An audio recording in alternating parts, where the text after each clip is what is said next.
think it could because most of the grants we're doing now have lots of pieces to them, right? So it's, how are you finding housing for the population when they're coming out of, treatment?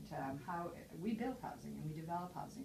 Most of our, proposals include case management, so that there's somebody following people, so that when you get a job and you've got a lot of services and we got you stabilized in housing, but next year you make a little more money and you lose some of your food money and you lose some of this. How do you cope with that? You need that intervention at different times. And I think the same issue, as you're going into sobriety, there are bumps in the road, and how do we deal with all that? What if you lose your housing? That's enough to send somebody off.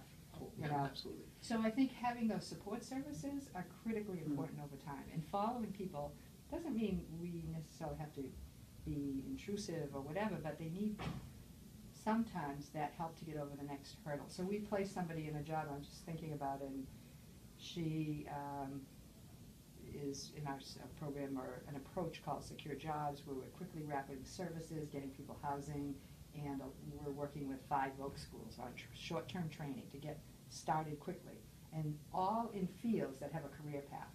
And I'm assuming for the same population, jobs is tough, so we're looking for jobs for our population that don't have CORI barriers, that don't have, and I know it's the same population. I mean, the population coming out of Billerica is a major issue for this community. The house correction. House correction, right. Not out of I thought you were just saying the town in general. People coming out of the town of Billerica are fine. They take care of themselves. But people coming out of the house of correction, we just did a major film on this too.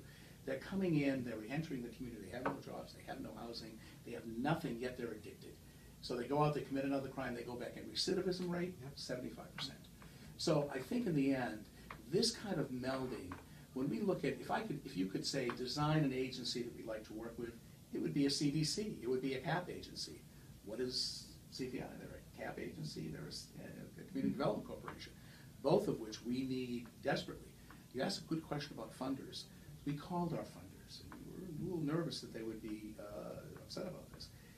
Jim Kramer, who's now an assistant commissioner in the Department of Public Health, who's really our main contact there, said, wonderful, this is great, this is good news.